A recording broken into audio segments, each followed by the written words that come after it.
Okay.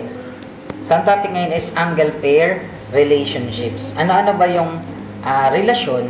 Anong tawag dun sa mga relationship ng mga angle pair? Yung mga pares nila. Okay. Sa example, angle 1, angle 2. So, ang pag-uusapan natin, adjacent, vertical, complementary, and supplementary angles. Additional na yung linear. Okay. First is adjacent angle. So, what are adjacent angles? Can you read, everyone? Adjacent angles are next to each other. Okay. So, ito lang yung keyword. Next to each other. Key phrase, ano? Magkatabi. Pag ang dalawang angle magkatabi, ang tawag ay adjacent angle. Yan na yun. Okay. Si angle 1 at angle 2 magkatabi? Yes. So, ang tawag dyan ay adjacent angle. So, they share a common side. Pansinin nyo ito. Ito yung first angle, ito yung second angle. Parehas lang sila ng side. Naintindihan? Kasi nga magkatabi sila. Any question? No. O, i-jot down mo sa notebook mo, adjacent, magkatabi. Ganun lang. Okay? Kasama kasi yan sa quiz at sa exam. Next, vertical angles. Oh, what do you mean by vertical angles? Kindly read.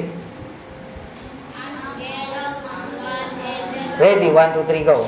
Angles 1 and 2 are across from each other and congruent. Okay. When you say vertical angles, they are across from each other. Across, magkabaliktad, magkaharap.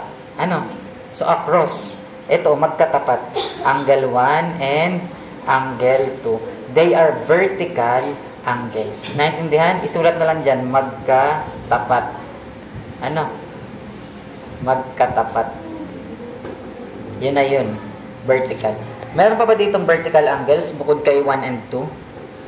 Meron pa bang magkatapat? Yes. Sino? Angles 3 and 4. They are vertical angles. And merong special sa vertical angles. Vertical angles are congruent. Ano nga pag sinabing congruent? Okay. Very good. Na ito, pakibasa. Congruent. Congruent means same size and same shape, equal in size. Okay. Ibig sabihin, dahil vertical angles si 1 and 2, they are congruent. Magkasing laki ba sila? Okay, tayo naman, di ba? Angle 3 and 4. Yes, magkasing laki. Naintindihan? Okay, yan na yan. Next. Supplementary angles. Okay, nag-time na.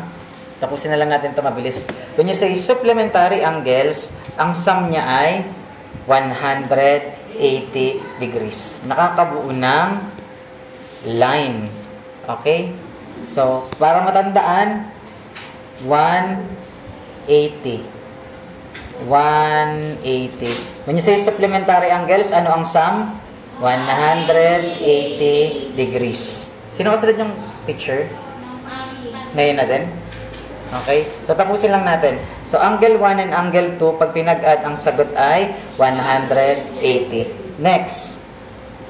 Complementary angles na ito. Pag naman complementary angles, ang sum ay 90 degrees. O, ilagay nyo lang dyan, 90. Para matandaan ninyo, gawin nyo lang yung 9 at 0. Ano ang sum ng complementary angles? 90 degrees. So, nakakabuo siya ng right angle. So, angle 1 plus angle 2 is 90 degrees. Okay, may tanong? Okay, last na ito, linear pair. When you say linear pair, nakakabuo ng line. Ano? So, itong angle na to at angle na to, nakabuo ng line. Ano ang tawag pag nakabuo ng line? Linear pair. Okay. Ito, nakabuo ba ng line? Yes. Pag nakabuo ng line, ang tawag? Linear pair. Okay. So, ayan. Pakibasa na lang sa mga nanonood sa YouTube.